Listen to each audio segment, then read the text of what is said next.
Lalu lintas pagi ini sangat ramai, membuat bus yang ditumpangi wanita atau akrab disapa Yuan terjebak macet. Hari ini dia buru-buru karena hendak menghadiri wawancara kerja di salah satu perusahaan startup ternama. Dengan menenteng tote bag berisi map-map, dia mempercepat jalannya ketika memasuki gedung perusahaan tempatnya melamar itu. Tiba-tiba dia bertabrakan dengan pria yang hendak memasuki pintu gedung juga. Maaf, belum sempat bertegur sapa, pria itu buru-buru meninggalkan Yuan dan memasuki sebuah ruangan. Berantakan kan, gerutu gadis cantik berambut panjang itu sambil memasukkan map lamaran kerja. Kalau dia tidak diterima dan dia bisa langsung memasukkan berkas ke perusahaan lain. Yuan saat ini tengah berada di bangku sedang menunggu gilirannya wawancara. Dia sangat grogi, tangannya mulai berkeringat. Saat namanya dipanggil, dia berdiri dan bersiap-siap. Begitu pintu ruangan terbuka, matanya langsung menangkap wajah pria tampan yang gagah keluar dari pintu. Perhatiannya tersita cukup lama. Saudari wanita, namanya dipanggil lagi dan dia pun memasuki ruangan untuk wawancara bersama 5 orang lainnya. Ketegangan Yuan kini memudar seusai wawancara kerjanya selesai. Kini dia masih termangu duduk di kursi kereta cepat yang ia naiki. Dia berharap semoga kali ini dia berhasil lolos dan cepat bekerja. Dia sudah bosan menganggur dan jadi bulan-bulanan tetangganya yang super menyebalkan itu. Gimana dek wawancara kerjanya? Tanya Rio, kakak Yuan. Dialah yang selama ini menanggung biaya hidup Yuan sampai ia lulus kuliah. Nanti sore pengumumannya kak, semoga aja keterima ya kak, jawab Yuan penuh harap. Di dapur kakak iparnya mengaminkan.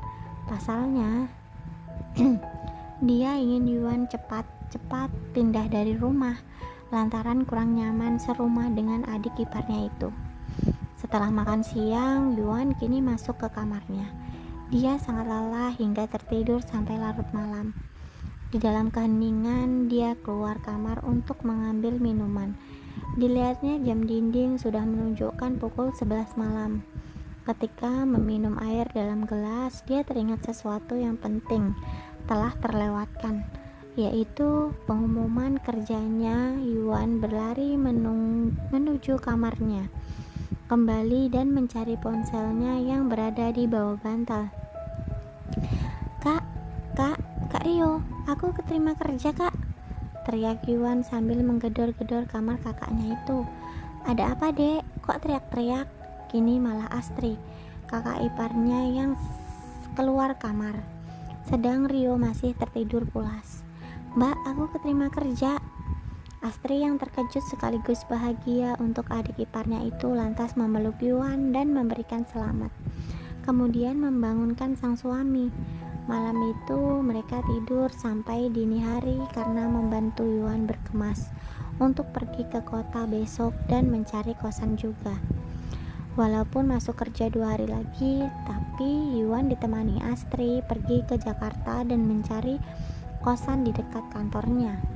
Sangat sulit rasanya mencari kosan yang murah dan sesuai keuangan mereka. Sampai mereka menemukan kosan yang lumayan murah, fasilitas bagus, fasilitas lengkap, tapi kosan campuran laki-laki dan perempuan. Nggak apa-apa ya mbak, aku kos di sini.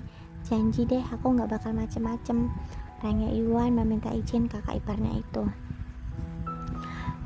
Kalau mbak sih nggak masalah, tapi kalau Kak Rio tahu gimana? Jangan kasih tahu Kak Rio lah mbak. Iya mbak ya.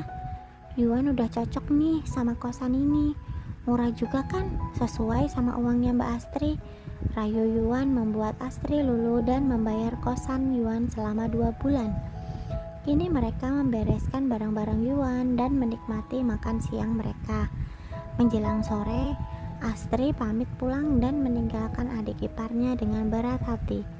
Yuan mengantar Astri sampai ke depan gerbang kosannya. Akhirnya aku bebas, tidak lagi di rumah dan punya pekerjaan, ucap Yuan lega sekaligus gembira.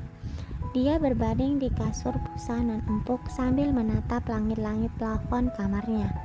Entah kenapa bayangan pria tampan yang keluar dari ruangan wawancara tadi kini mampir di lamunannya. Tak dipungkiri, ia jatuh cinta pada pandangan pertama dengan pria yang tak dikenalnya itu. Hari ini adalah hari di mana Yuan dan beberapa karyawan baru lainnya pertama masuk kerja.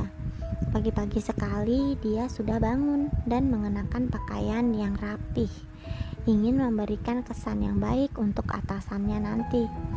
Ketika keluar dari kamar kosnya, dia terkejut melihat pria tampan yang ia kagumi ternyata adalah penghuni kamar kos tepat di samping kamarnya. Hatinya berbunga-bunga, tapi ini bukan saatnya untuk memikirkan hatinya. Dia harus bergegas pergi ke kantor supaya tidak telat. Tapi tanpa Yuan sadari, pria tadi berjalan di belakang Yuan dengan tujuan yang sama, yaitu ke kantor.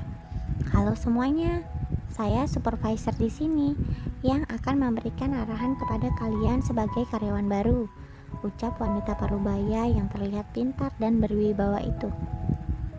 Para karyawan baru termasuk Yuan mendengarkan sambutan wanita itu kurang lebih setengah jam lamanya. Membuat kaki Yuan sedikit lelah, dia menggerak-gerakkan kakinya, tak sengaja menoleh ke arah pria tampan yang telah menarik perhatiannya. Ya Tuhan, pria itu terima juga.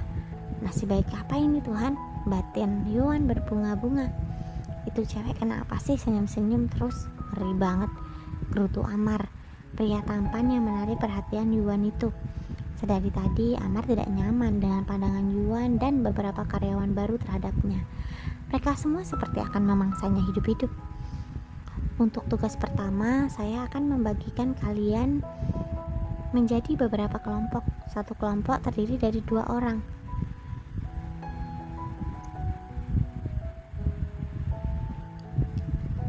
Karena kalian ada 10 orang, saya akan membaginya menjadi 5 tim yang namanya akan saya undi, ucap Bu Galuh, wanita parubaya itu sembari menulis dan menggulung nama-nama mereka dan dimasukkan ke dalam botol. Yuan tak berharap satu tim dengan Amar, karena dia tak begitu nyaman berada di dekat pria asing meskipun dia menyukainya. Pada kenyataannya dia malah satu tim dengan Amar. Beberapa teman perempuan lainnya kecewa karena tidak satu tim dengan Amar. Yuan malah enggan dan berusaha menukar anggotanya. Maaf Bu, boleh nggak saya tukar anggota? Tanya Yuan yang membuat semuanya menoleh ke arahnya. Bingung sekaligus berharap merekalah yang dipilih Yuan untuk menggantikan posisinya di samping Amar. Sayang sekali tidak bisa, celetuk Bu Galuh sedikit ketus dan langsung menjelaskan tugas yang akan mereka kerjakan bersama tim mereka masing-masing. Di lain sisi, Amar tidak habis pikir kenapa Yuan menolaknya mentah-mentah. Dia adalah wanita pertama yang menolak dirinya. Karena merasa kesal, Amar sama sekali tidak menyapa Yuan, meskipun gadis cantik itu berusaha untuk lebih dekat dengan Amar karena mereka satu tim. Amar, kamu bisa nggak ambilin map di sana? Yuan mencoba mencairkan suasana. Amar yang sedang berkutat dengan notnya berhenti menulis sebentar dan menoleh ke arah Yuan yang dipandang jadi salting. Amar pun tanpa menjawab langsung mengambilkan map untuk Yuan dan memberikannya. Duh, ganteng banget sumpah, batin Yuan tanpa sadar melupakan bahwa dia punya Doni sebagai pacarnya. Hei, bukannya diambil malah ngelamun. Amar kemudian memegang tangan Yuan supaya map itu berpindah. Dia lelah harus menunggu Yuan mengambil mapnya. Hehe, maaf. Oh ya Amar, aku harap kita bisa jadi partner yang akur ya, hehe, ucap Yuan seraya malu-malu. Ya, jawab Amar singkat. Akhirnya tugas yang diberikan Bu Galuh sudah mereka selesaikan. Amar tampak santai mengerjakannya dan membiarkan Yuan hanya melihat apa yang ia kerjakan. Jujur saja, Yuan juga belum mengerti sepenuhnya tentang pekerjaannya sekarang. Oke, semuanya sudah menyelesaikan tugas masing-masing tim. Tujuan dari diadakannya tugas ini adalah untuk memilih divisi yang akan kalian tempati. Sekian hari ini, besok jangan lupa berangkat pagi dan saya akan umumkan penempatan kalian di mana. Bu Galuh pun undur diri, diikuti mereka yang bubar lalu pulang.